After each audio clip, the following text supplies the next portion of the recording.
Hello and welcome to Castle of Horror, the show dedicated to horror movies and awesomeness. This week we continue our retrospective on atomic age horror with the 1959 giant creature film, The Giant Gila Monster, directed by Ray Kellogg. Bear in mind, if you haven't seen today's movie, we're going to be talking about it from the perspective of horror fans who have seen it. So a warning. Spoilers ahead about the Giant Gila Monster. From Denver, Colorado, I'm your host, Jason Henderson, co-author of California Tiki, coming this August from the History Press. With me from Austin is Tony Savaggio, tech director at Rooster Teeth, lead singer and bassist of the band Deserts of Mars, and lead guitarist of the band Rise from Fire. Say hello, Tony. Howdy. Howdy. Also in Austin is Mr. Drew Edwards, creator of the long-running indie comic Halloween Man, and coming July 4th from Comixology and Sugar Skull Media, the brand new Lucy Chaplin Science Starlet special. Say, Drew. Say hello, Drew. I'm gonna say howdy. We're okay for the double howdy because this is a Texas movie. This Oh, is hell a yeah. movie. I am so stoked to be talking about a Texas movie. Probably the first Texas movie we've had since Mars Needs Women, actually, come to think of it. And finally, also in Denver, as always, color commentary from attorney Joya Guzman, who loved Mars Needs Women, of Guzman Immigration of Denver. She's also a member of the improv a cappella vocal group In Harmony's Way. Say hello, Joya. Hello and howdy. And Jason, I feel like you're talking faster than I've ever heard you talk. I don't know if you took extra coffee today or, or what happened. He was so It's excited like, about wow, Giant he's Gila on fast. Monsters. He's on fast forward right now, I think. I'm It's like so excited. This movie was made around Lake Dallas. I mean, how many movies about, hot rodding teenagers chasing a giant Gila monster were made around Lake Dallas? I ask you. I am super excited because nowadays everything gets filmed around like beautiful towns in Vancouver, around Vancouver or whatever, just randomly beautiful places. Not this movie. This movie was filmed around Lake Dallas, and it looks like it, and it's wonderful. It has such a specificity, and that makes me happy. Okay, the Giant Gila Monster is a 1959 hot rod monster science fiction film directed by Ray Kellogg, who directed The Green Berets. His last movie was actually one of John Wayne's last movies. The Green Berets was produced by Ken Curtis. This low-budget B-movie starred Don Sullivan, a veteran of several low-budget monster films, Lisa Simone, the beautiful French contestant for Miss Universe of 1957, as well as comedy relief Shug Fisher and KLIF disc jockey Ken Knox. The effects included a live Mexican beaded lizard as the titular Gila monster. It was filmed. They put the lizard against scale down. Basically, they built some really nice model train sets and then had a big old lizard run around them, which was pretty great. Okay, Tony, I know that you and I saw this movie once at about 3 o'clock in the morning in an actual theater. I know this is a favorite of yours. I know you were always moved by certain parts of it. So let's get your opening thoughts first, and then Joya, and then Drew, and then I'll go. Tony, take it away, Giant Gila Monster. So I first saw this movie in Kerrville. It was either 77 or 78. Spoiler alert, that dates me pretty hardcore. I was really young, really This movie young. wasn't even 20 years old then. This was a But it recent film. stuck. Yeah, but it stuck with me in a major way. I saw it on Monster Theater in Kerrville. Yeah. And in amongst, they showed a lot of Gamera movies, some Godzilla, Johnny Sokko's Giant Robot, all that kind of stuff. And it followed, Monster Theater was followed by Battle of the Planets at the time. But something about this movie really stuck with me. And I had, thinking back, I guess it was just of a time, but I never had a problem that some movies were in color, some movies were in black and white. That's just kind of the way it was. Maybe also we had a black and white TV for a while, so I guess it didn't matter then. Yeah, I don't know. I don't know what it was, but I never had a problem with that. I specifically remember, and we'll get to it later, how I thought the main character was just a cool hero. This is pre-Luke Skywalker, so Luke took over where this guy left off.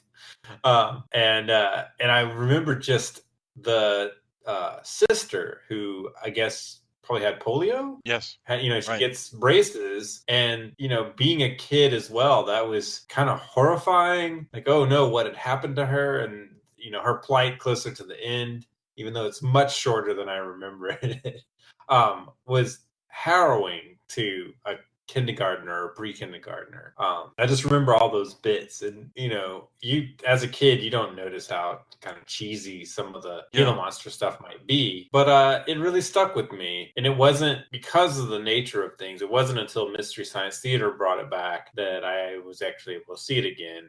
Unfortunately, I think because Mystery Science Theater, and they did a good job, like I like their riff on it, but because they're so pointed and so, they hack it pretty good, I think a lot of people see this as a lot cheesier than it actually is if you just watch it standalone. I think it's got a lot of heart, and I think there's a lot to it that's good-natured and cool, that if you only watch the MST version, you're kind of not maybe getting some of that. And I think that's unfortunate, because I think it's better than a lot of movies they do, actually. I think that really quickly, I think the way to think about MST3K, I've been thinking about this a lot. Short version, I think they are a comedy show. So they do jokes, and they've chosen to do jokes about movies because they like movies. But the fact that they're doing comedy about movies, you can be fooled into thinking that they're giving you an authoritative look at the film, and that's not it at all. I think if you ask them, hey, what do you think about Space Travelers or whatever, that Marooned, the original movie, they'd probably go, oh, Marooned is a good movie. Do they find a lot of jokes in it? Sure, they find a lot of, because that's what they do. They do a comedy show about making jokes about movies. And you're right, it can fool you into thinking these movies therefore are bad, when actually what they were was just an interesting palette for their comedy. Sure. And there was movies they could get for cheap at their station they worked at. I mean, that's the bottom line, right? Like, these were, sold off for late night viewing. If it wasn't them, it probably would have been a local horror host who may or may not have had skits between it and jokes. And, I get it. I think that sometimes watching some of these back without the jokes, I think other people who've only been exposed to that and have no desire to see it outside of that, and that's okay. I don't think they will give it the proper respect, possibly. I agree with. All right, I'm sorry. We belabored this point too much because we might want to get back to it later. Julia, Giant Gila Monster. I know you were looking forward to this. Tell me why. Because we watched the Mystery Science Theater version of it back in 95-ish maybe, and I thought it was one of my favorites of all of the MSTs. I enjoyed it so much. It was so hilarious, and we have quoted it ever since. Random reasons we've said, and the Lord said, die children, die, blah blah blah. Like, we just love to say that. And then there's a couple of other things that we just randomly will throw out that are from this film, but I'd never actually seen the original film. So we of course rewatched the MST version, but we also watched the actual, full black and white one. And actually I found it delightful. I mean, I think I already thought it was a fun movie, but kind of like what Tony was saying, I kind of thought, well, it can't be great because they made fun of it, but really it's really good. I mean, there wasn't much about it that I didn't like, and it was so comforting to me to hear the Texas accents, because of course we've been living in Colorado now for 5 years, but we're from Texas.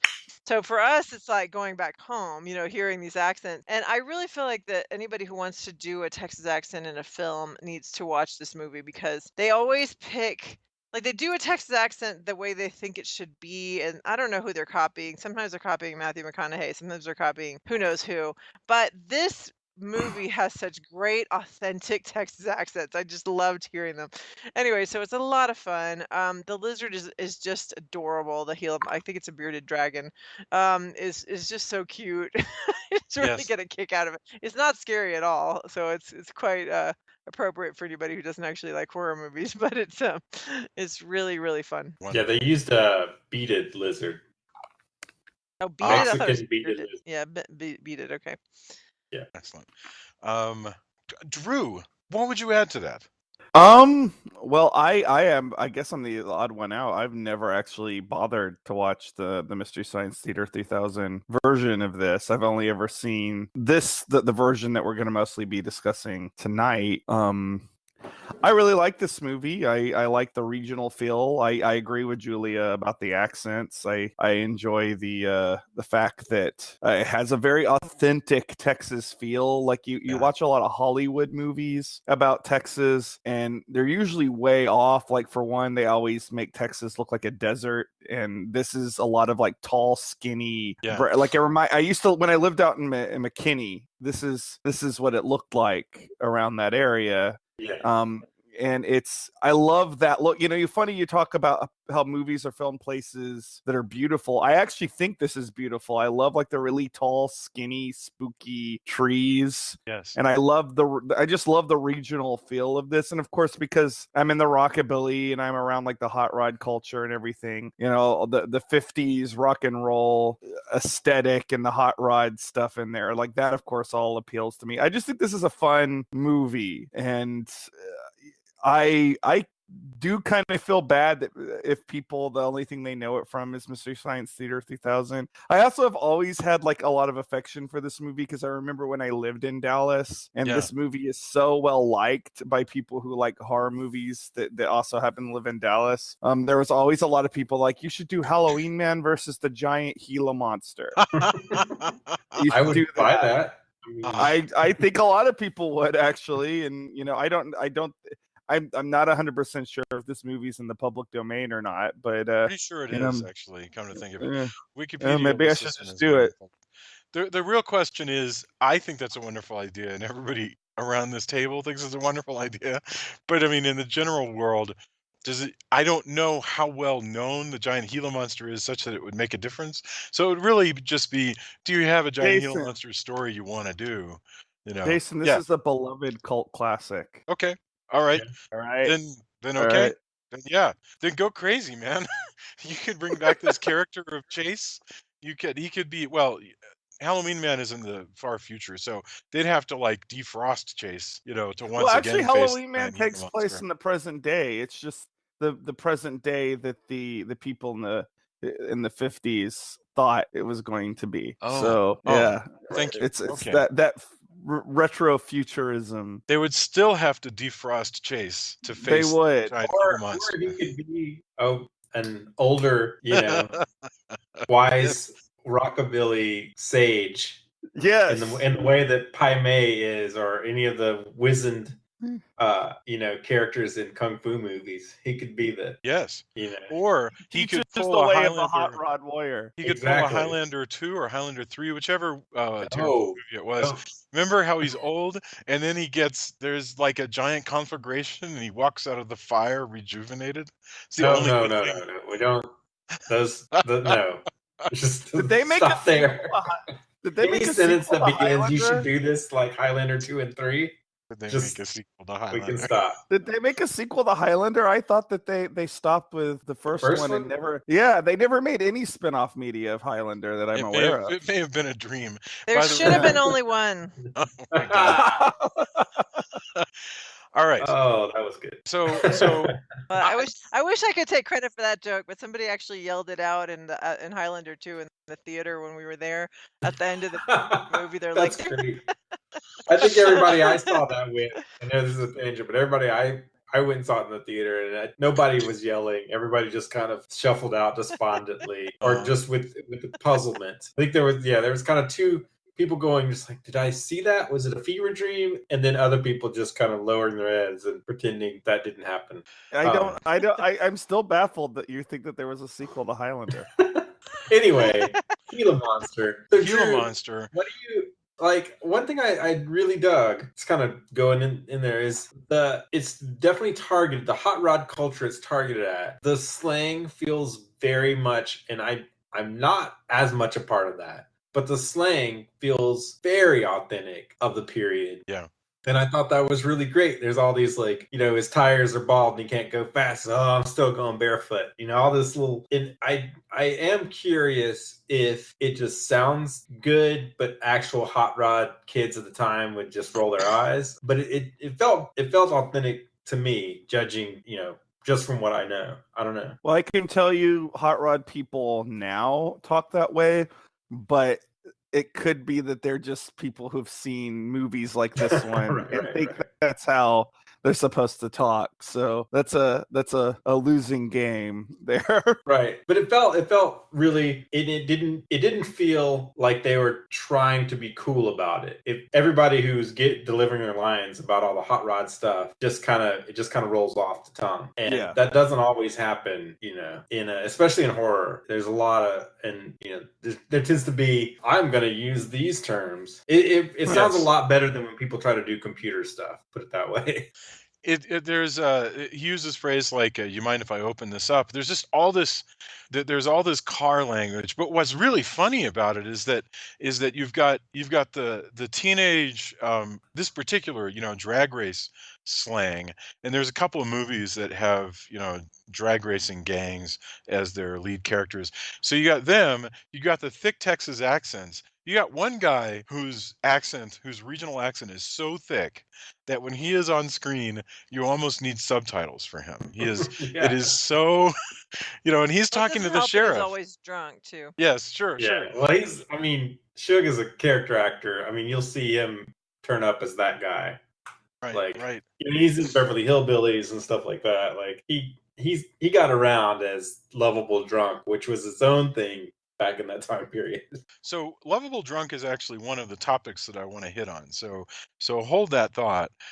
There's several things about Shug Fisher I wanted to mention, but to begin with, I wanted just to talk a little bit more about the world that this movie is in. This small town in Texas. What I think is so amazing here. Bear in mind, this is 59, right? 59. So this is not ancient history. 1959. The war has been over for 15 years, and Pillow Talk with Doris Day, all those extremely sophisticated, brightly colored, cosmopolitan comedies, those are happening now, and this movie is taking place on another planet, which is the planet that regular folks in the country are living in. This small town. Very much like the one we talked about in the other Giant Monster movies. You have the sheriff. You've got we don't meet very many. This is a low budget movie, so we don't meet very many. But I just found it interesting, how you've got the sheriff who's able to move all across town, talk to poor folks and rich folks, and he has a sort of deal going on with Chase, who is the leading teenager of the town. I can't explain it any better than that. I mean, the thing is, Chase keeps everybody else in line. Yes. So the sheriff knows if he's cool with Chase, then he can get the info he needs. Yes. He's got a pulse on the drag racing scene. And like he mentions, I mean, what's cool about this is that at the time, he talks about all of the area he has to canvass as a small town cop. And it's a vastly different landscape than perhaps it is now. But you have all the staples. You've got the mechanic shop, because everybody around there has to drive a long way to get to the nearest town, to all commerce is based on those, back roads and country roads. So you got to have a good mechanic around who's also going to repair all the tractors and farm equipment. You've got the oil baron guy who kind of runs things, and he's necessary. Although Mr. Wheeler, I wrote down that Mr. Wheeler, if he didn't have kind of the arc he had, he's like every Scooby-Doo villain. Yes. You really do imagine that. Yeah, it would not be at all surprising if it turned out that he was pretending to be the Gila Monster, just to just to scare people away or something. But just his demeanor.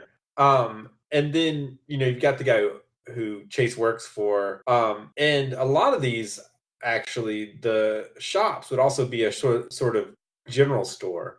Not so much in this one, but usually it's attached to the local, mechanics place. Yes. And it's, you've got all the staples of a small town. It's really great how I didn't remember any of this, and I look at it differently as an adult. But the way they introduce, the way the sheriff goes out to meet we start with the Gila Monster killing a teen couple who's parked, gonna make out, and her parents, the girl in the relationship, her parents are farm, the dad's a farmer, he trusts the cops the sheriff keeps things in line. The mom's just worried, they're just worried about their kid, who happens to be dating the son of the richest guy around. Richest guy in town.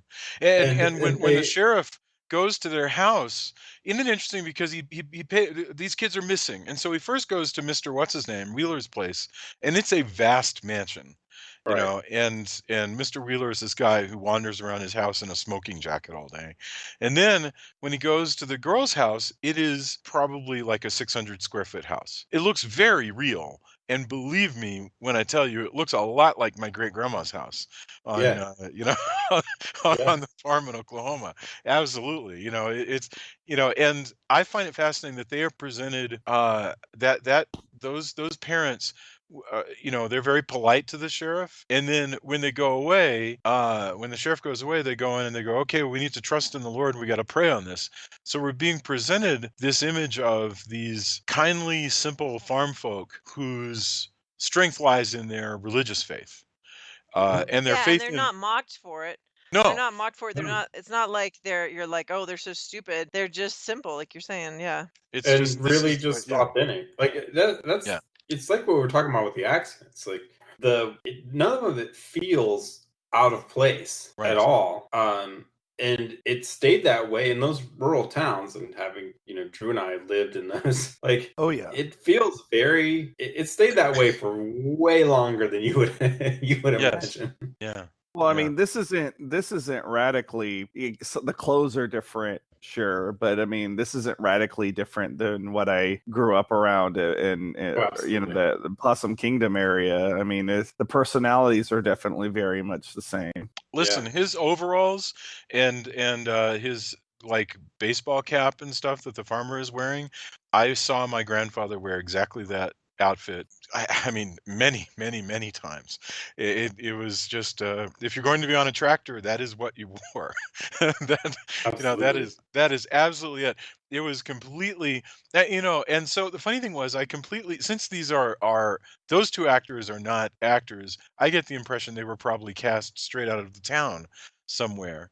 The way the guy appears to be improvising, we got to trust in the Lord, we got to pray on this, as he closes the door. It told me so much about these people who have been brought in to play these extra roles in the Giant Gila Monster. Remember when I said earlier, and Drew, you brought it up, I said so many movies now are filmed in just a beautiful place like near Vancouver. The thing is, I agree that there's great beauty here, but more than that, there's great specificity here. It feels like a very, what did you call it, Tony? You said authentic. It feels like a very specific kind of place. And so we're given this drama. I mean, the drama is mainly that, these two kids have disappeared. They've disappeared, of course, because they've been eaten by a 70-foot lizard, but nobody knows that yet. The other thing that's going on is, let's see, you said that the main thing that drives this town and keeps it running is Mr. Wheeler's business, and then of course the sheriff has to range across thousands of miles, and he's got a network of young people. Now the Blob did much the same thing. I could swear it's been a long time since I watched the Blob, and I think we're gonna watch it. Does the Blob come out after this movie or before? I think it comes out a year before. It might not have come out in time to have influenced this film, so it's hard to say. But if I recall, Steve McQueen in The Blob plays a similar role, where he sees eye to eye with the local police, and so they're able to cooperate. What I can't quite figure out is, what the hell is this all about?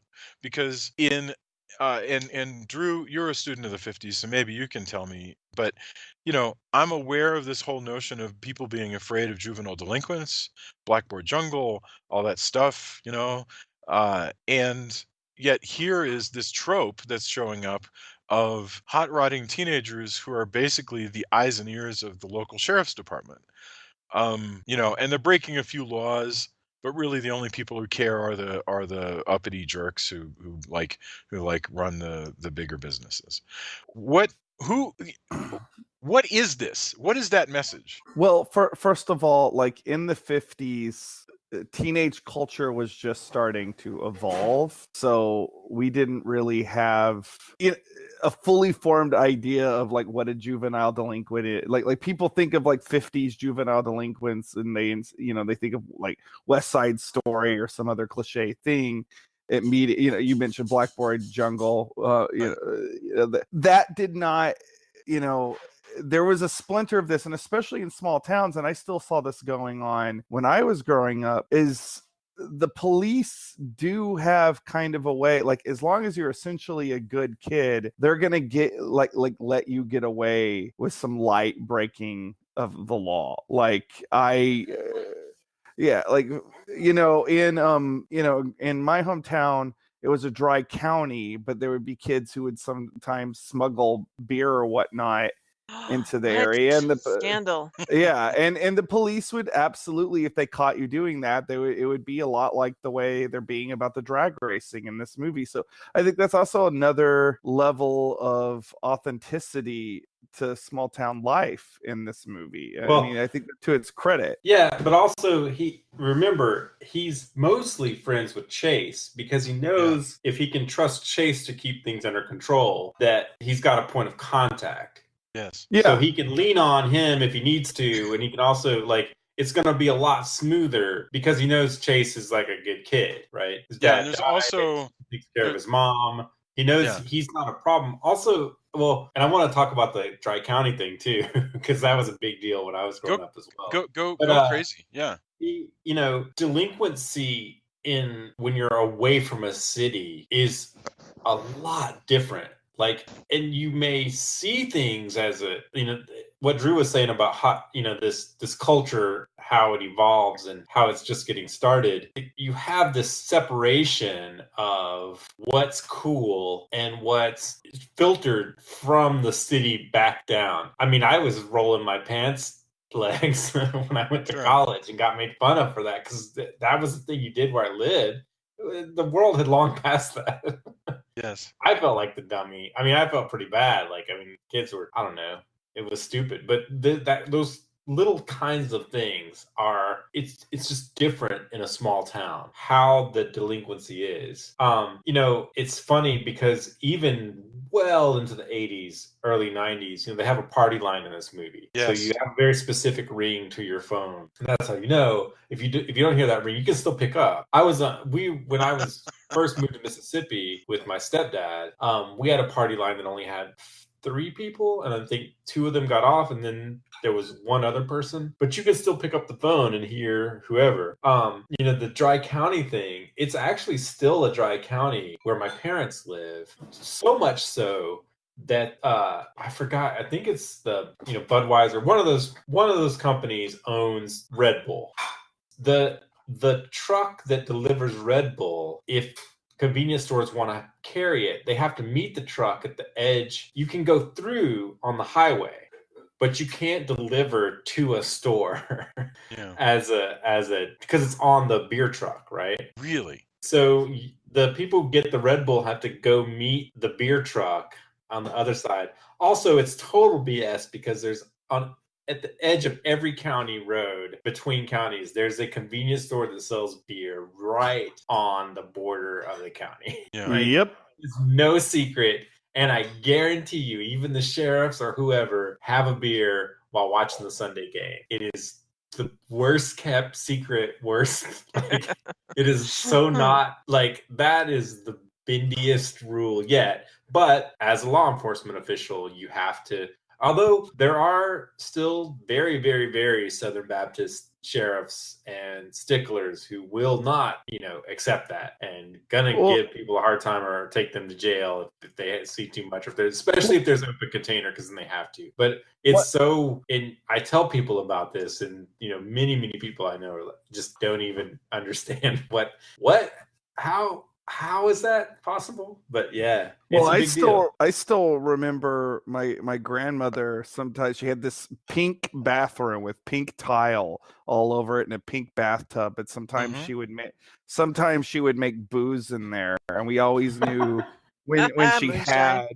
Yeah, we always knew when she had, because her whole house would smell like booze. And But one other thing, away from the alcohol thing for a second, the other thing that I feel like rang very true with the way the teenagers are. Like that, there's all at the end of the movie they have this dance in a barn, and that's actually something that there was a place they called there was a small town near another small town near my small town, and there was a barn in between there, and that was like abandoned in between my town and this town called Bunger. And so sometimes local bands, like teenage bands, these garage bands, they would have shows in this barn, and it was very much, the music was different. Like, sometimes it would be metal bands, sometimes it would be punk rock bands, coming in from Wichita or whatever. But like, like that still goes on. So this movie does get a lot of, you talk about it being very specific. This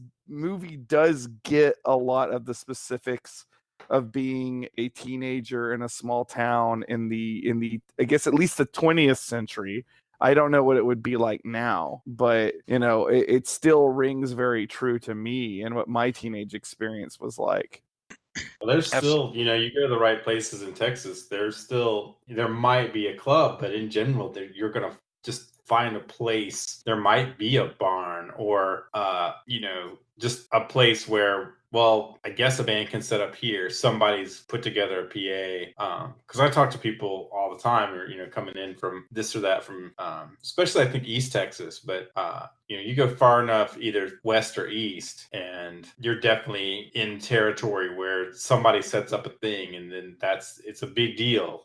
For that week, come see all these bands, because what else are you gonna do? Yeah, and maybe some of the music's stuff you dig that you aren't going to find on the radio for sure. You're going to have a country station, maybe a pop station. Yeah.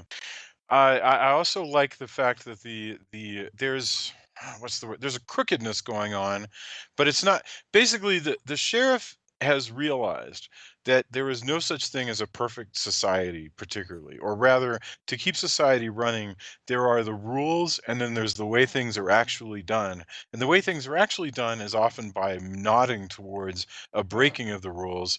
Now, so for instance, he allows and even encourages Chase to steal things off of wrecked cars in order to keep running.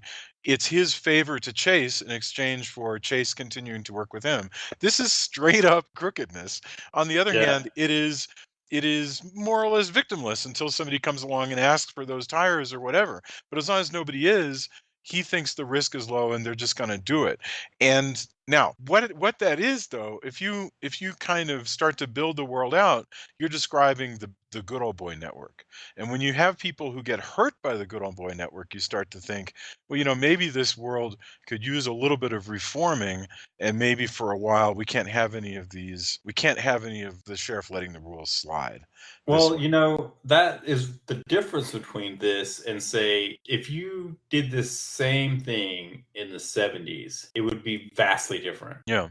The trust of the sheriff. The delinquents may not be delinquents, they may be hippies. Yeah. Or, I don't like even, they come into town and cause all kinds of trouble, and they would be less likely to trust the sheriff. If there was corruption, it would probably be everybody looking away while they hassled the hippies, or, somebody came back from Vietnam. Sure. It's a vastly different landscape. And then even when I was growing up, I knew if I had long hair and I had a mullet, man, it was not traditional long. It was long like I have it now. Well, and for sure, but it was time, different. Go ahead. For sure, at this time, if you came into town and you were some black kids, that's not gonna be the same. Yeah, absolutely. But there, I knew there were places that I drove extra careful. I still, when I go back to Mississippi, drive it long hair, man. I drive extra careful. That's the reality of it. It's a choice I've made, right? Like, it's not woe is me. Why won't people accept these choices I made as far as my looks? But you know what to do. And friends of mine and I would get hassled, and we knew if we got stopped, it was going to be a huge pain in the ass. But this is not that time. There's a different dynamic going on.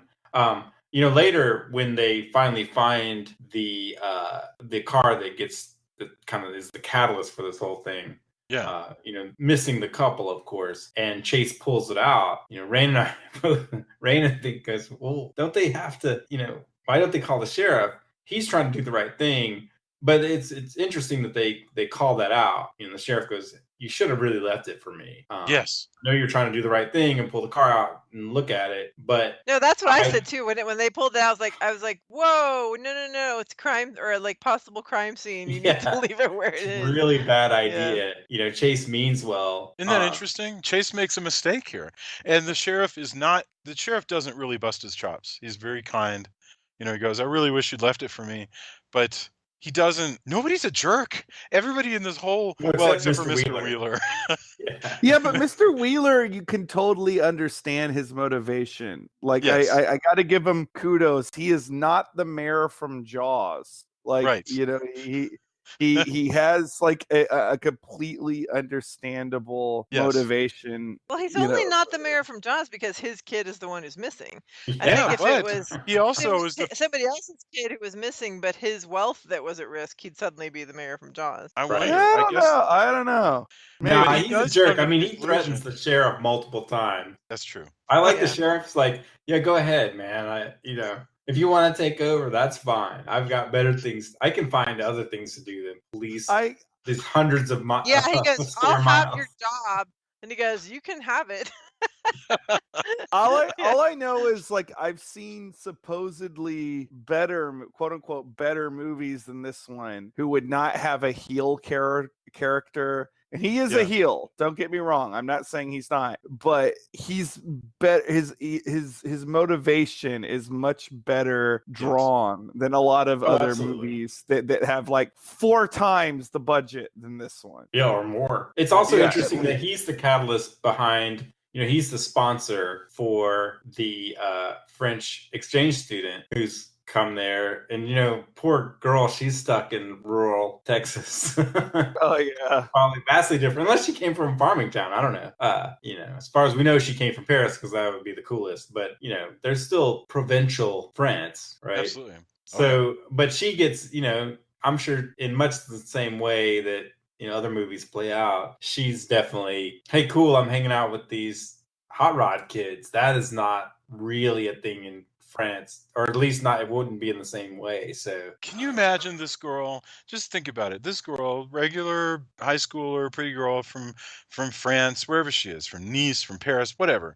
And exchange program. I'm gonna go to the United States. Oh, sounds cool. Yeah, rock and roll. Okay. And where does she land? Lake Dallas, Texas. I'm just trying to wrap my head around this poor girl. Oh man. Yeah. Well, there's been exchange students since I left high school many moons ago. There's been exchange students in Salem, Mississippi. And oh man. I mean, I'm sure there's, when they go back, they can go, wow, you wouldn't believe it. But I can't imagine like why that's where you get stuck. Like I left as soon as I could. If any of my friends from Salem actually listen to this podcast, sorry, but that was where they know. Well, I think about in Better Off Dead when the French girl is there and she's just suffering. It's such a horrible experience that she's having there, poor thing. And it's even a cool place because by the mountains or whatever. But just the way people treat her, French fries. Yes. I can't imagine coming from, especially if you were from a big city in Europe and coming to Salem, Mississippi. I don't even know. I feel bad. I want to go back in time. Some people enjoy it if they're not actually if they're not really comfortable with the city they came from, because you can be from a big city but not be a big city person. Jason and I met a woman who wasn't an exchange student, but was a waitress at the Starlight Diner. Is that what it's called? Starlight Theater Diner. In Terlingua, Texas, that little tiny town, that Willie Nelson's so fond of. It's like out in the middle of nowhere. And she had come from London, England, and was now living in Terlingua and in a teepee. And I was like, what the hell are you doing here? And she goes, well, I followed a man, I came for love, and then we broke up, but I just decided to stay. I'm just like, what? She goes, the nearest Walmart is 200 miles away, and that's just fine by me. And I'm like, okay, I guess to Yeah. each his own, right? Yeah, man. I mean, if you enjoy it, like again, that was not the place for me. I have plenty of friends who Yeah. stayed, and they're completely cool with it. That's great. It was not the place for me. So Yeah. you know.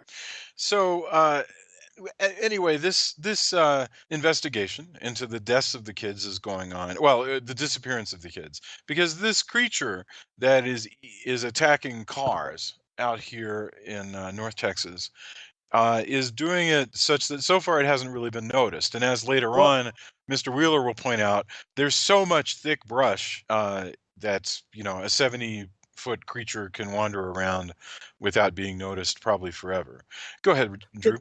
Unlike all the other movies we've been doing in this retrospective, can I say how much I love the fact there's barely any kind of explanation given for why there is a giant lizard running around North Texas. What was the reason given? Well, I can't even remember. He just grew to be that big. They also do point out the minerals. They give this very short, like, well, maybe it was something in the water, kind of, and then Chase reiterates that. But also when he drinks the water and he goes, "Oh, it must be minerals," I'm like, "Are you sure that's not Gila Monster whiz?" Chase? That's what I was thinking, like. Oh, that sounds.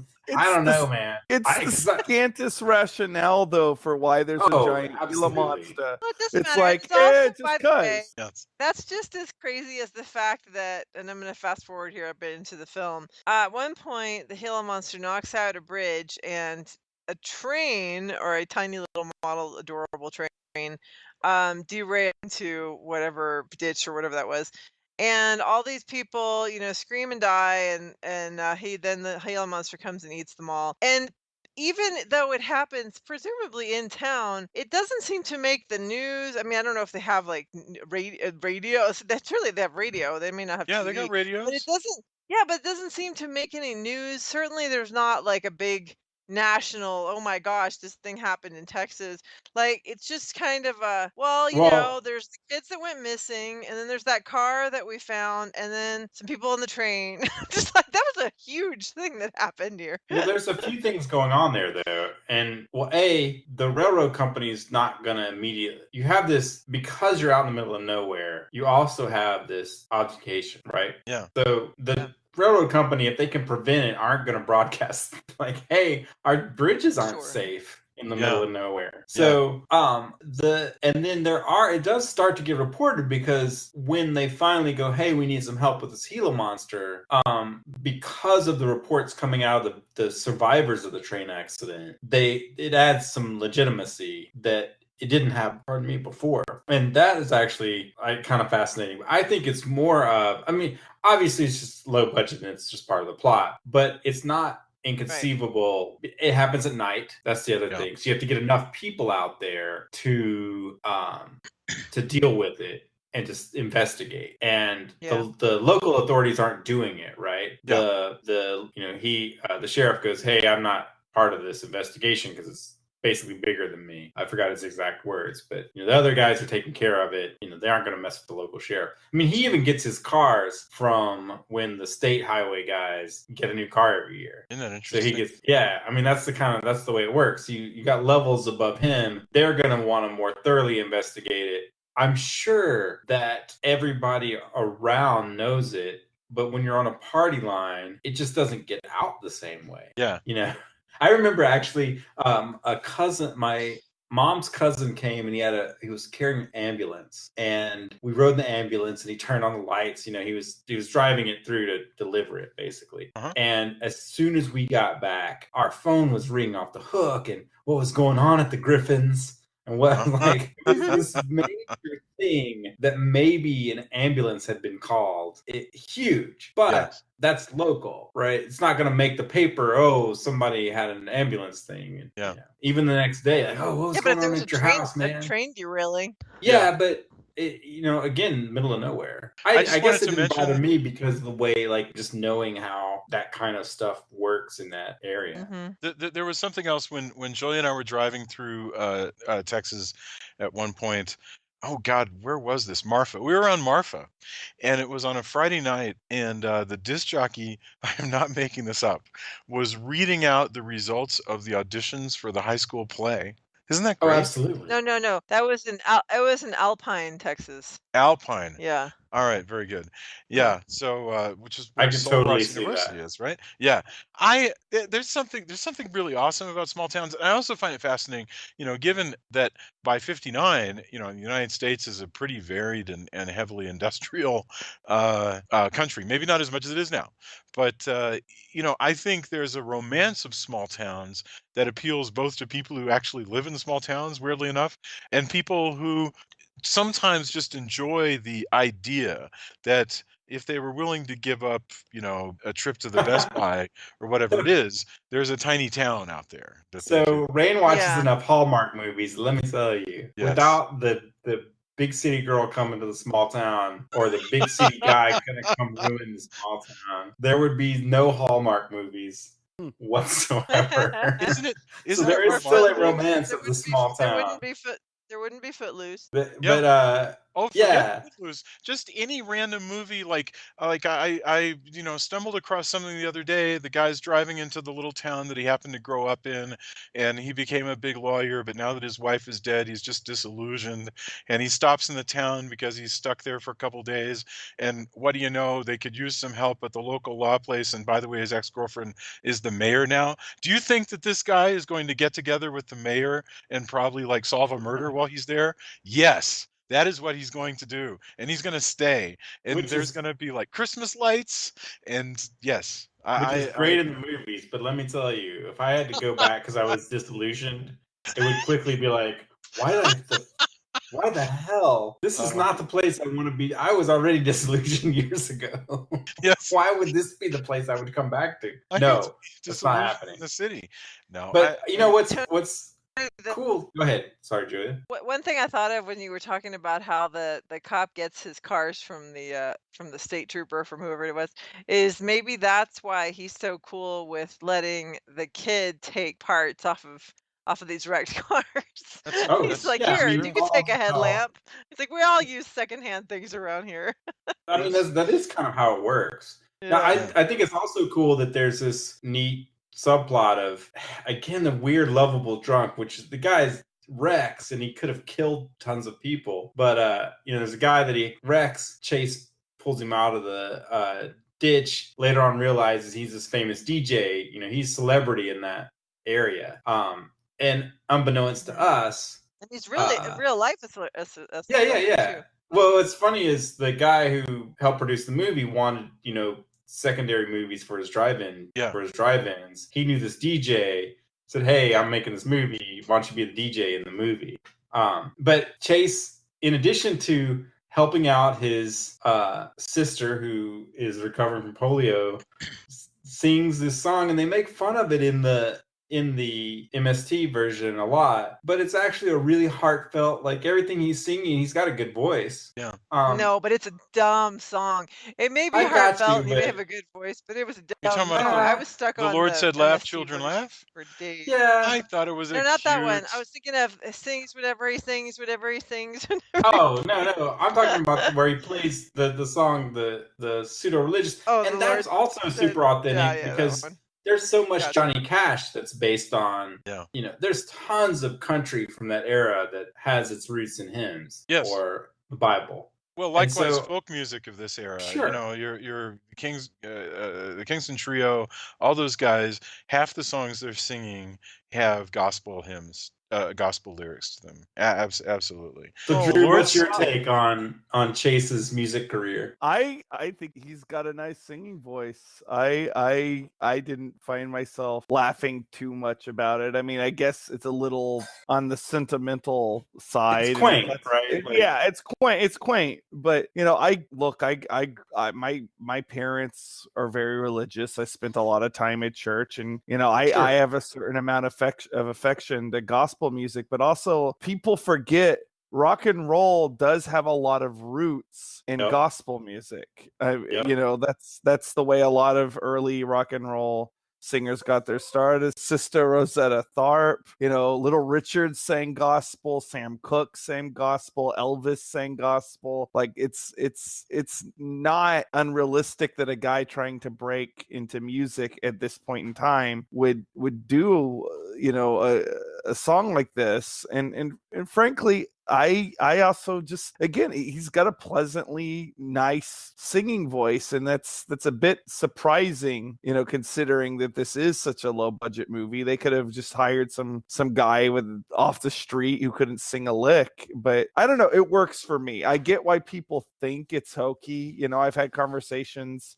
with people who like everything about this movie except for that, and I guess I get it, but I like a degree of sentimentality in stuff, so it doesn't bug me. Well, also the record, the track he cuts, so they go to the, fast forward and where they go to the sock hop, which is where everyone kind of finally sees the Gila Monster. But before that, DJ comes in. He's a celebrity. This guy is, I can't believe we got this guy. Yeah, I can't believe we got Steamroller Smith. And it's because he gives, Chase helped him out.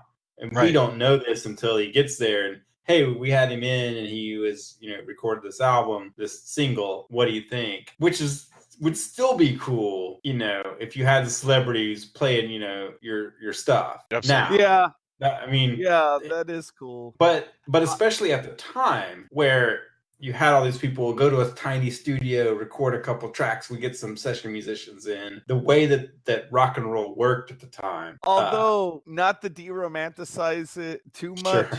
Yes, there is truth in what you are saying, but also like the rock music, early rock music radio in the 50s and 60s was also crazy with payola. Oh, dude, no doubt. Yeah. Who knows how far Chase's music career went after this? Oh, assuredly. But to everyone at the sock hop, he's doing it the way you should do it, right? Oh, he is leader of the pack. For sure. That someone's a local hero, and it goes not past that, right? But I love how Chase is. I'm sure we said a variation of this already, but I really love how Chase is like the ultimate American young man. So he's athletic, he's kind to the poor and to the rich. He knows of the sins of his fellows and doesn't share them unless it's pried out of him. He's deferential to authority, but willing to break rules. There is and nothing. He can kick monster ass. Yeah, absolutely. And he's willing to risk his life for his fellow man. More importantly than his life, his car. Yes. Which he just fixed at the time when he, I gets want to read more stories about this guy. I mean, my God, this is a great character. Well, he's gonna show up in my comic book, Jason. My favorite thing about him, and it's one of the hilarious things that they keep making fun of in the MST, is that he keeps picking his knee, like putting his foot up on stuff. So they're always like, this would be a good place to lift my knee up. And they're like, okay, and knee up. Come on, it's about time you got your knee up. He does. Really he likes funny. That. He does like that pose. You mentioned the sock hop, so that's where we are in the movie. They're playing records, and the lizard that has grown emboldened. This is the way other people have read it, and I don't have a better explanation. Or it's random, who knows? The lizard has grown emboldened after being able to knock over a train and eat lots of people. And so now it's found lots more people in this, inside this big barn dance. And so he starts to poke his head through the wall, which is great. By the way, just imagine trying to convince a lizard to poke his head through a balsa wood board. That doesn't sound easy. We don't know if he was coaxed or pushed. There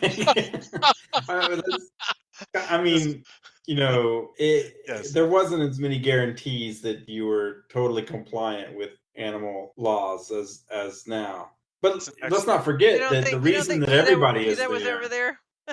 Yeah, the reason everybody's there is because Wheeler has decided to really turn the screws on the sheriff and finally arrest Chase because he tampered with evidence. He's just really angry that his son is gone and Chase has gotten away with so much stuff. And so he's there because he's gonna arrest Chase the sheriff's cool enough to go let him have his, DJ moment. And at the, right when they're going to get him, Gila Monster decides to make an appearance because he likes rock and roll, I guess. Rock and roll Gila Monster sounds Yes. like a good song to me if I wrote rockabilly music. We'll start a psychobilly band and we can record that. That's awesome. Rock and roll. I love this idea. Actually, rock and roll Gila like Monster. Rock and roll Gila Monster. So this rock and roll Gila Monster, he pokes his head through. People start to freak out. He starts to wander away, and he is lumbering across the countryside. And before we get to Chase's big stunt, explain one thing to me, because I have watched this movie a couple times and I don't remember how it happens. How does Chase wind up with a jar of nitroglycerin? How did that happen? So his boss, who dies in the accident where he's got a fuel oil truck and the Gila Monster knocks it over, right. has hauled it, and they said, hey, they want us to keep this stuff in the shed. And Chase, knowing these things because his dad died on a rig, might have even died because of an explosion. Who knows? I mean, rigs are not especially safe. I guess they're safer now, but he's like, oh, well, at least you put the nitro in a nitro box. And he's like, no, I didn't. You're lucky you didn't blow up. And he's just like, can't believe that his boss would haul this nitro. So they have it in the storage shed, which I guess is safe enough. It seems like hopefully this isn't the summer because it doesn't seem like it would be as safe. But, what do I know about jars of nitroglycerin? Except to know that anytime you're hauling that kind of stuff in Little House on the Prairie and you're in a stage, some kind of coach, you're probably going to get blown up. It's, concussion is what tends to do it in the movies, but I couldn't tell you if extreme heat would also do it. I have no idea. But typically, like I've been reading Mysterious Island, and they use a couple droplets of nitroglycerin to blow a hole in a granite wall just to form a waterfall. And they're like, this stuff is super strong. That they can't be anywhere near it, but they use concussion. They set up a rock on a fuse. They set the fuse. They run away. When the fuse burns through, it drops the rock and it causes an enormous explosion. And this is nitroglycerin was the dangerous stuff that everybody was using before they created dynamite, which made it safer to use nitroglycerin. So anyway, he's got a jar of it. It is extraordinarily dangerous. 4 jars, in fact. And so what he does is Chase, once he has secured the safety of his little sister, who is out in the field chasing after him. Once he's secured them, he sets his car running. He leaves the nitroglycerin in the seat. He leaps out, and the car barrels across the field and strikes the giant lizard and blows it up. And by the way, there's a burning lizard at the end of this thing, and I'm wondering, did they build where was PETA? Yeah, well, surely they're not burning a dead lizard. Surely they're not. I can't tell you, but I mean, maybe, I don't know, or maybe it's a model lizard they're burning. I have no idea. But yes, they set fire to the lizard. And even Mr. Wheeler comes around and he goes, well, I have discovered in the last few minutes of screen time that authority is hard and that Chase is brave. And so that's good enough. I fight authority. Authority always wins. Yes. Well, he thought he was above authority. He's a different thing from Chase. He's more like, he's the power that he's the equivalent of the Mr. Wheeler is the equivalent of the man in the great house, or the count in a European story. He would be the count who goes to the burgomaster and tells the burgomaster what to do. And I don't know. So that's the end of that's the end of the movie. What did we miss? What have we what is there a trend or anything that we haven't touched on? One thing that, not to get too much of a tangent, I found the thing with his sister who was a polio victim, and just seeing another celebrity touting anti-vaccines. Thank you. Thank you for saying that. Just makes me, like, my mom and I were talking. My mom got her degree in microbiology, and she's definitely we were talking about this trend of believing non-scientists for science reasons of also, or why do you believe a YouTuber or a celebrity of any sort for things they have no degrees for or any capacity that's professional? And she was just livid. She's like, I saw people with polio. I had friends who had the mumps. I've seen measles. Like, none of these people, and that's part of it. Like, if you don't experience that, you don't understand what a big deal that is. Like, all these kids of that time period have braces and leg braces and such. Yes, because But it I have an attacks your or muscles. died, straight up died. It I have an answer atrophies for your you, muscles. though. Yes, absolutely. Go ahead, Julie. I'm sorry. Well, I have an answer, and that is that two things. One is you trust the people you know, and two is you trust the story that is most personal. So, for example, whenever a politician gets up on a podium and start talking about policies, everybody's eyes glaze over. But as soon as they talk about, Joe the plumber, or this guy in the front row right there, or this woman over here, or that 4-year-old girl that I met last week, suddenly people go, "Oh, okay, so it's a story about a real person." And that has so much more meaning. So if you've got, Jenny McCarthy or whoever saying, I know this one specific person, be it their child or somebody else's child, that this happened, that they got their vaccinations, and then the very next week or whatever they were suddenly ill, and this happened, and that is more powerful, especially if you know Jenny McCarthy and you trust her, whoever it is the celebrity is.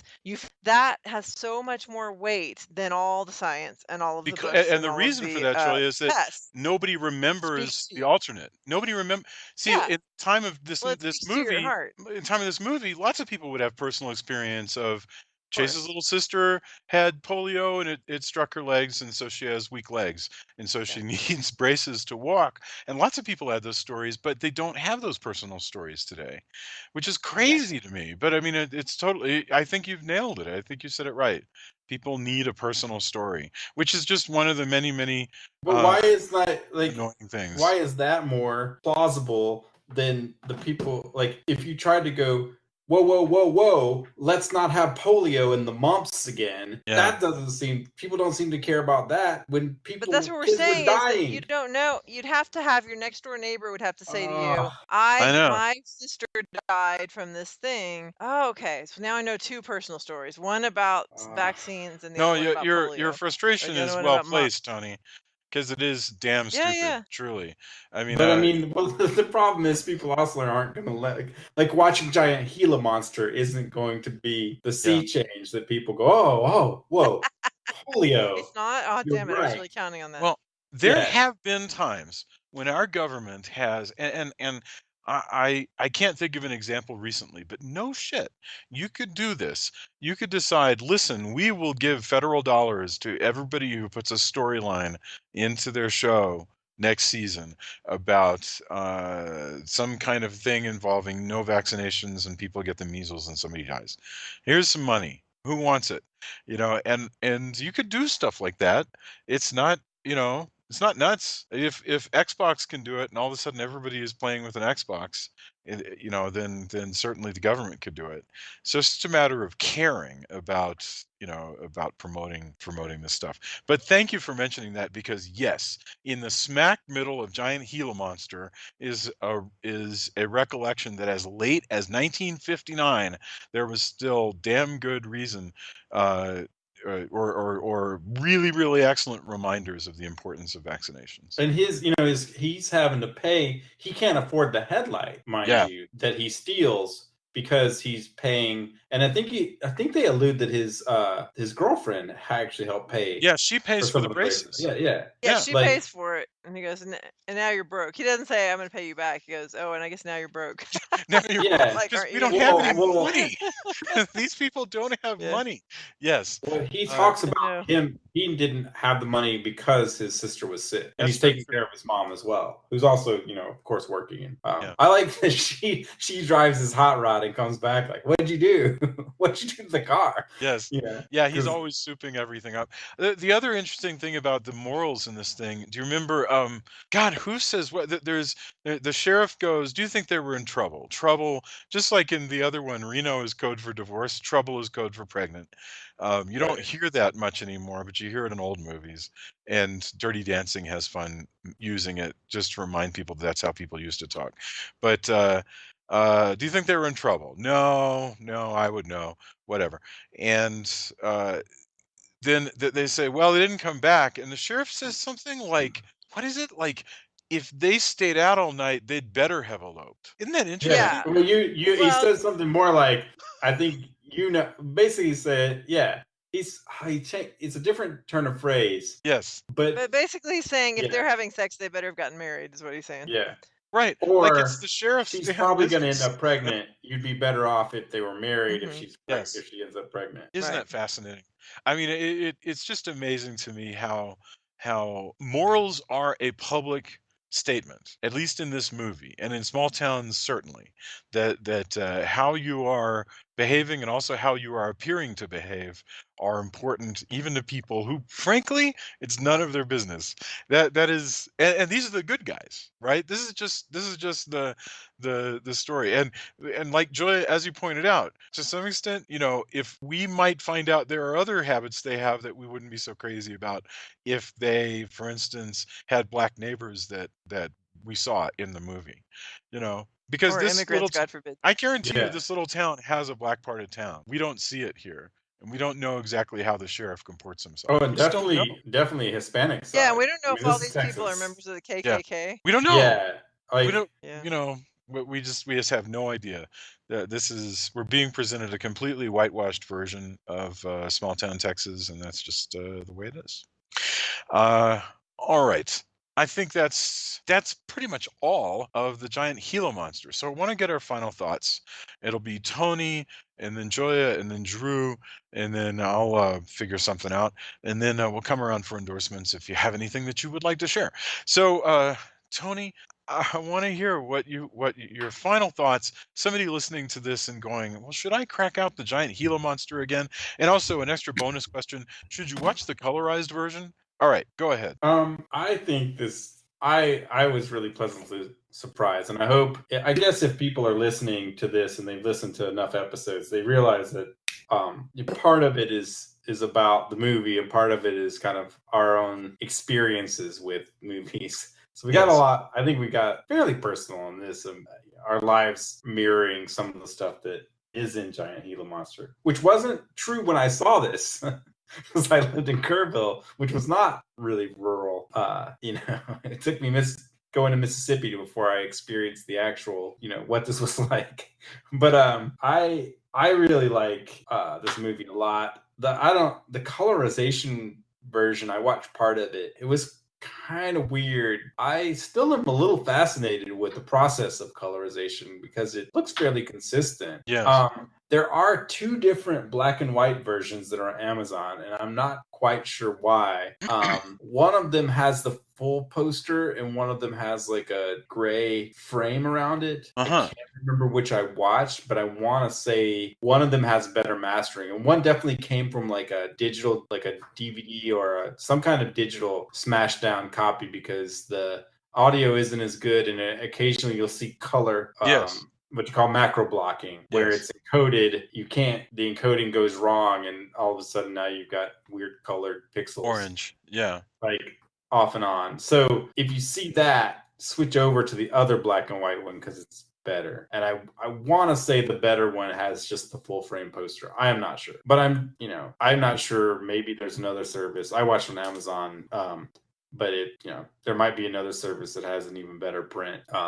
And I still enjoy the MST version, but I still lament a little bit that I think people view this as a ha-ha cheesy movie, more so because of that. And it is a really good episode, but I have more of a soft spot watching it without being riffed on, coming back to it. Excellent. Okay, Julia, what are your thoughts on the Giant Gila Monster? Well, yeah, so I think both are great to watch, but with and without the commentary, because it's fun for different reasons. And I think it's interesting to think about when people talk about making America great again, this is what they're talking about. Like, it just seems like a very simple, everything's wholesome, people just kind of are taking care of each other, and we don't have to worry about people of color or liberals or hippies or women, that stuff. It's all just very nice and simple and clean. And I kind of get it. I mean, it's just not the reality that we live in. You have to deal with all of us, not just, Right. your fellow clean cut white guy down the street.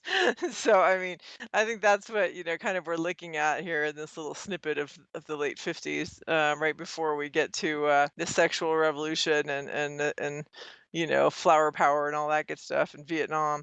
So, yeah, it's interesting little kind of snapshot of our past. Excellent. Drew, what about you? I think this is a fun movie. I don't really think I could have anything to add to it that Tony hasn't already said. I like it for a lot of the same reasons that he likes it. I watched the color version out of the ones that it was on Prime because I thought that had the best sound quality. Excellent. But Okay.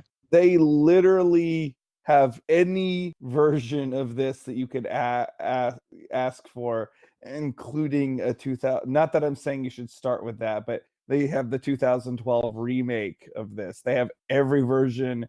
If you wanted to have a Giant Gila Monster marathon, you could spend your day doing that on Amazon Prime right now, because they have literally every version of this that you could ask for, which I think is kind of cool. But it's just a fun movie. I love the cars, I love the clothes, I love the whole atmosphere of the 50s, and this time period. It's one of the reasons why I pushed for us to do this retrospective. And this was just another fun one to go back to. I don't have as much emotional tie to it that maybe Tony does, but it is an extremely fun movie. Very cool.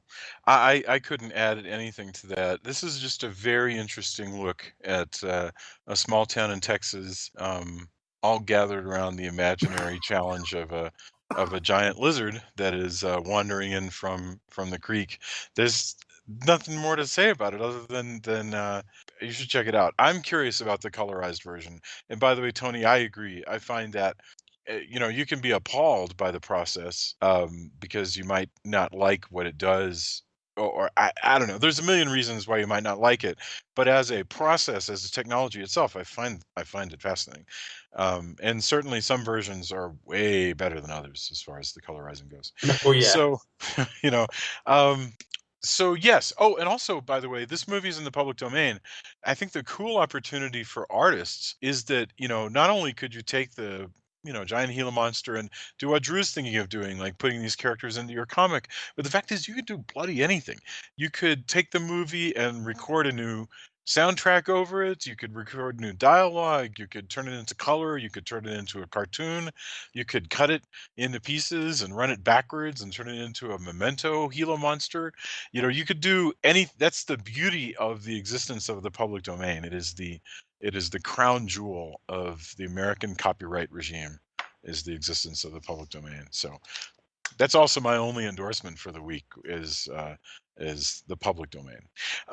Tony, what do you have to endorse for us? Oh man, I'm trying to think. It's been busy, so I haven't had a lot of time.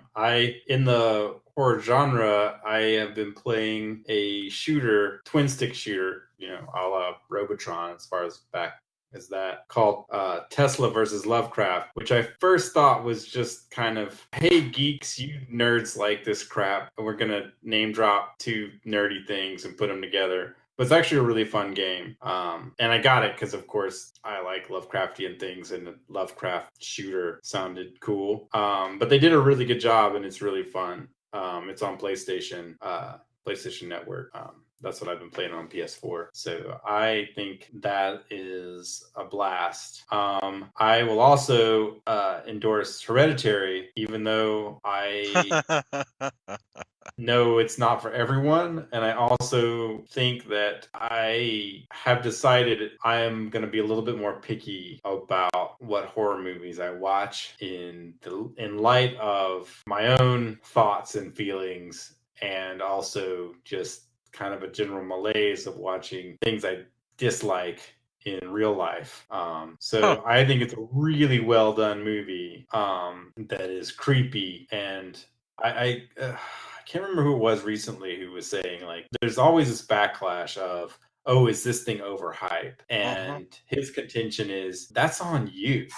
Like, the hype, a good movie is a good movie. If you've chosen to get into the hype, that's you. Like, you don't have to fall for it. I heard it was really good from people I trust, and that's what sells it for me. If it looks really terrible and it doesn't look like it connects to me, then, and nobody I know who has a similar opinion, I won't go see that movie. That's on me.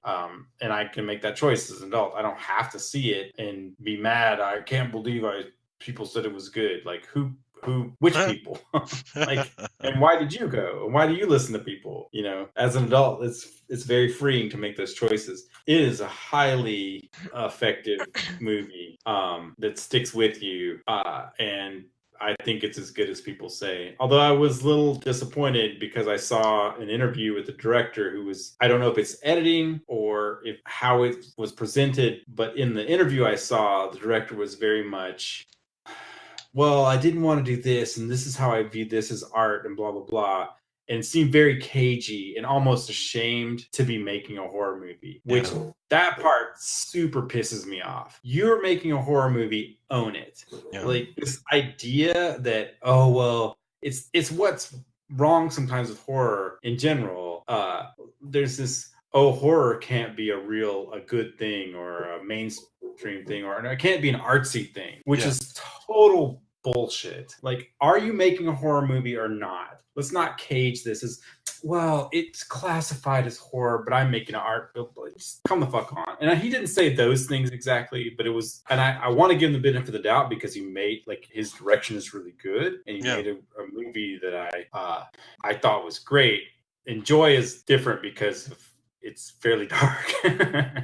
Enjoy in the way that you would enjoy a very dark movie. But I still wish that these directors who make horror, but also want to not be sullied by it not being art, would just get over it. I want to give them the benefit of the doubt because it could be the editing, it could be in the moment, but I really, in general, I extremely dislike that attitude. But Tony, so I agree with you completely, but I just wanted to point out one more thing that can explain it that makes me sad, because I agree. I think it's a jerky thing to say, and it's not the first time we've heard it, where a horror director makes some dumbass comment about how he doesn't usually get into this kind of genre, but he personally had a good piece of art to make. I guarantee you, some of them are jerks, but some of them are being weirdly defensive because somehow they've been kicked around for making a genre picture. I remember John Delancey, who is, of My Little Pony, and also of Star Trek: The Next Generation. Anyway. No, he is not of My Little Pony. He is of, in my opinion, Days of Our Lives. And then he became Q on Star Trek: The Next Generation. Whatever. And then he went to My Little Pony to do a My Little Pony version of Q. Yes, whatever. Yes. John Delancey was talking once, and he said that the ugliest thing about Hollywood is how much everybody tears you down all the time. I found this fascinating. He was saying, like, you can say, oh, this show I did got really good ratings, but people will, to your face, go, yeah, but it's just genre, or yeah, but it's just the horror, that. And so what that results in is, I think, somebody sometimes lacking confidence, and so they end up saying these bullshit things that insult. Well, in his defense, though, he did the interview was what influenced this movie, and he lists how influential Carrie was. Yeah. What else was it? The Shining. Several the DNA of the movie has quite the pedigree. Yeah. In my opinion, and I get that. I can't wait to check it out. But the side part of it, but a lot of the way that the interview went felt very much like, well, but it's not really horror, and that drives me crazy. Sorry, it's kind of a rant. I didn't mean to exactly go there, but we run a horror movie podcast.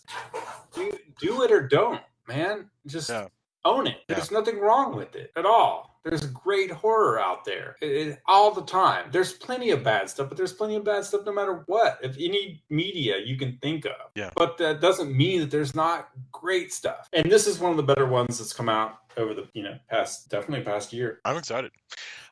Julia, did you have any endorsements?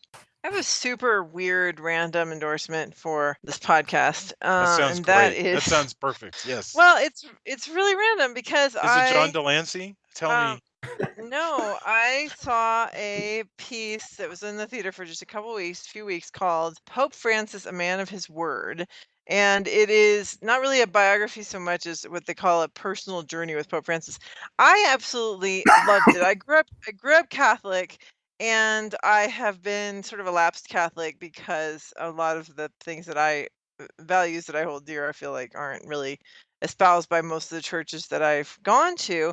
But this Pope really does preach those values. And this film I loved because it was accessible to everyone, Catholic or not. Because it doesn't really, I don't even think he mentions, honestly, if he mentions the Catholic Church, it's very rarely. He certainly doesn't in this particular film talk about any kind of need to go to Mass or one true faith or anything like that. He talks about taking care of the earth. He talks about taking care of the poor and how you can't be a Christian unless poverty is at the center of your philosophy. And you have to be taking care of the poor and then more generous with the people who are less fortunate. And he talks about taking care, not peace and not war. A few things that I particularly consider to be liberal concepts. And none of the ones that the people who are conservative Christians or conservative Catholics say is the central tenet of their faith. I just was like, wow, this film to me is like, wow, if this was all of the Catholic churches were all preaching these kind of things and only these things, I think it would be an amazing place to be all the time. But unfortunately, many of the churches I've been to, especially in the South, but here too, are think that, and not just Catholic, but all kinds of churches, Christian and others, they seem to say, I want to be able to live the life that I have, meaning I want to be able to keep, and this is me too. I'm not saying it's other people and not me. We want to be able to have a comfortable home and go on our vacations and have our savings and have our kids go to great schools and still feel good about ourselves that we're good people. And what he's saying in this thing doesn't necessarily make you feel like you're a good person if those are your things that you're kind of valuing, because, I could be giving a lot more money to the poor, or I could be leaving a much smaller footprint on the earth, and doing it. So I'm not saying it was a feel good about yourself kind of film, but it was very good as far as the kinds of messages that we need to hear in order to have a better earth, and to take care of it. So anyway, I thought it was a really neat piece. I think it'll be out on I'm guessing on DVD sooner rather than later, because it didn't have a long theater stint, but it's very, very, very cool. Wow. Well, thank you very much. This is wonderful. Drew, what do you got for us? Well, I also have kind of a weird stream of consciousness kind of thing going on, but I think it's appropriate for this week because there's a lot of talk about depression and the effects of mental health and going on right now because of the suicide of Anthony Bourdain. I myself have been depressed a lot lately. This last Thursday was the anniversary of the death of my twin brother, and it hit me very, very hard this year because it's been 18 years, and to think that that someone has been gone that long, and you start to wonder what kind of person they would be, what kind of person they would have grown into. And my wife, who is a very, very, very wonderful woman and very perceptive, and did this very wise thing. When I get very sullen and I kind of start retreating into myself, and she urged me to focus on a thing, like pick a thing that my brother liked and explore that during the day. And my brother didn't get to live very long, and his interests were still very much locked in that sort of teenage phase. But one of the things that he did really love was Godzilla movies. And so Jamie kept saying, well, today we're going to chase Godzilla. And she took me around town, and we ended up like she took me to via 313 313. I think I'm saying this place name right, which is a pizza place. 313. Oh man, I love that place. Yeah, they're a sponsor for Girls Rock Austin, by the way. So double nice. goodness for Jimmy. But they have the old Mangia mascot, which looks almost kidding. just like Godzilla, right across the street at the Wheatsville Co-op, and that's where we had lunch. And Awesome.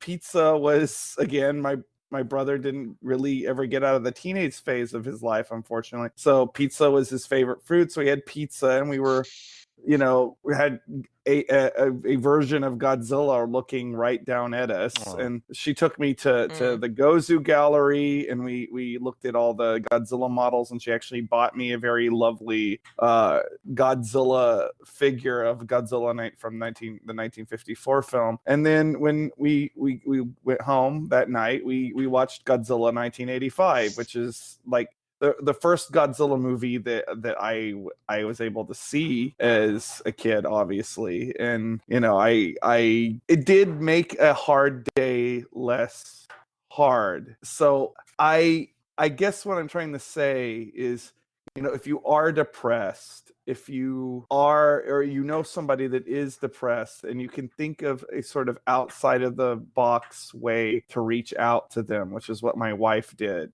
She kind of cut around she found a way to cut through and reach me, and it really did help. I still feel sad, but it definitely made that day, like, what I would have ended up doing left to my own devices is I just would have stayed at home and probably moped in the dark, and tried my best not to be crazy under those circumstances. And so reach out to the people around them. Try to think outside of the box. Try to be kind, but in a creative way. And I really hope that the people listening to this, because again, this is so much a part of our national and international conversation right now. Don't let that end. Because the way these things go, people get very, like, they want to talk about these things while it's in the public eye, and then they kind of get busy and forget about it. But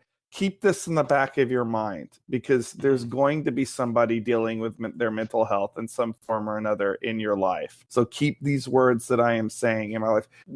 Reach out to somebody, be creative, be kind. I agree, because even, I think you really hit on something. You have probably tons of Godzilla movies at your house. And so I have. Sometimes people go, why don't you just watch something you like or whatever? But that's there in the place where it's dark, and the place where you're comfortable holding up or whatever. And the reaching out part, I can attest to.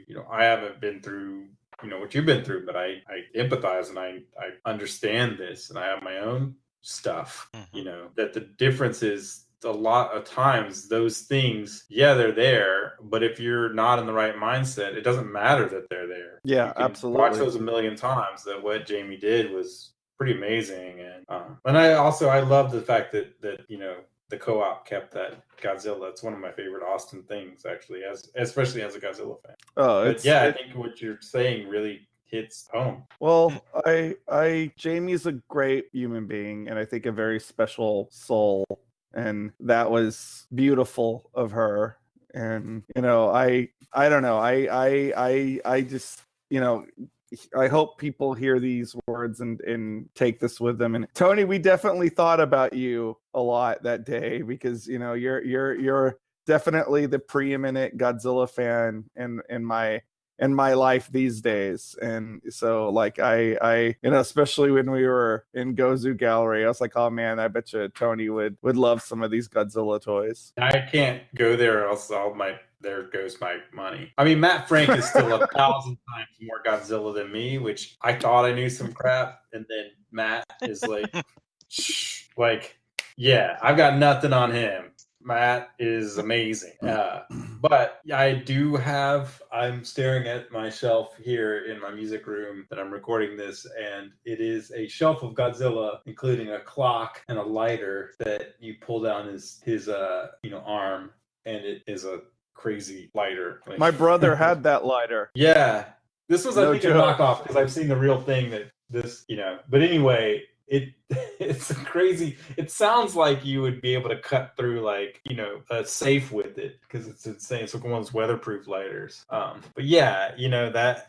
Yeah, man. And 85 is definitely, that was my first the Godzilla movie in a theater for sure. That was amazing. It's too bad that the 85 version, I love the 84 version and getting to see it in all of its glory and sans the Cold War edit that was made where Russia is not the bad guy in the original one, but is in 85. I would like to see the 85 one that, again, just to see all the inserts with Raymond Burr. I want that. I want that version though because that's the version I grew up. Why with. are they not on YouTube? It's terrible. Well, there's a whole legal thing, but well, no, I mean, why aren't like illegal versions on YouTube? I guess is what I'm asking. I'm sure they're probably. I think if you search, you find. I mean, it came out on VHS, right? Yeah, sure.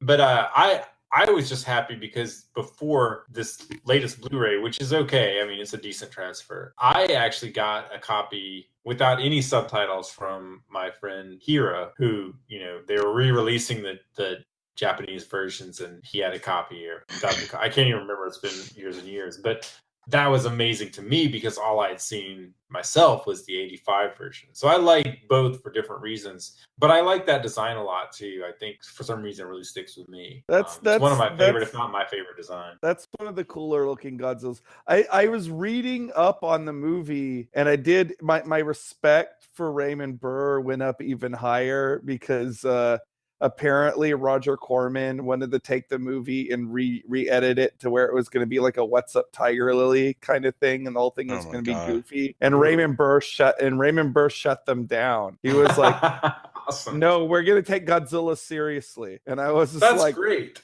Because his inserts are very, you can tell they're inserts when you're an adult. Yes. I didn't notice at all as a kid. It didn't faze me. But now 85, you can tell, but I don't really care because now I can have both if I have I wish I had both on Blu-ray. It was all I can get 85 on VHS, but it's just weird that they'll do that for the 54 release of King of the Monsters, but they didn't do it for Godzilla 1985. Like I wouldn't understand why they wouldn't just mirror, because to me those two out of all of the Godzilla movies, those two are the most alike.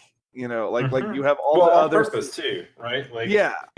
And I like that tone a lot. I really do I like it when they take it more serious. I don't know. I mean, I love some of the silly, Technicolor, like super pop arty Godzilla sequels where it's wrestling with monsters. But for if my go-to, I do kind of prefer the sort of apocalyptic tone of the original, and then 85. I don't know. There's something about that I dig. Yeah, well, I mean, 85 is supposed to be the direct sequel. It's more or less like, hey, we're gonna pretend he's not a friend of children. Like Gamma was. You know what? Forget, all of that. Like Tony, you just did a beautiful thing, because now that you've made a very valid point, I can now wrap my head around the new Halloween sequel because of I thought you were gonna go there. I knew it. It was bugging me that they were completely wiping out all of the sequels, and then I was like, no, because I can still enjoy those sequels, but I can enjoy this now as an alternate. So okay, you've helped me. That you just helped me in a new way. So there we go. I had not anticipated that. Yeah, I'm just glad that I got a chance to witness that healing. First of all, your story about Jamie is beautiful, and I think your advice is really sound.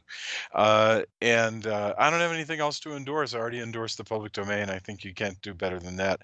But if I were to say anything else, I would say you should definitely check out the Halloween trailer, and we'll talk about it more next week.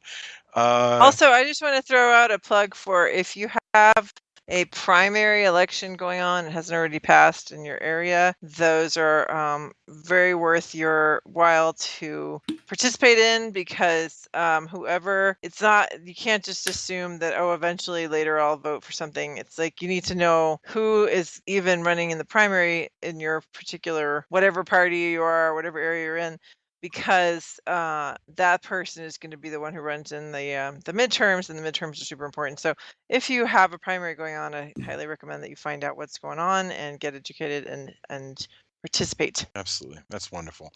All right. Well, we will be back next week with I believe we'll be back next week. I know that it's maybe jury's still out. So we'll be talking amongst ourselves. Denver Comic-Con is coming up. It might take some of us away, but I don't know. So we'll find out very soon whether we'll be back this coming Sunday. Thank you, everybody. If you are listening, if you're just now coming into this retrospective, go back and listen to the others and come onto the Facebook page, and we will definitely engage in that conversation. Tell your friends. We are so honored to get a chance to interact with our listeners, and please leave reviews. Leave reviews everywhere, especially on iTunes. Helps people find the show. Thanks, everybody. Have a fantastic week. We'll talk to you soon. Bye. Bye. Bye. Good Bye. night. Good night.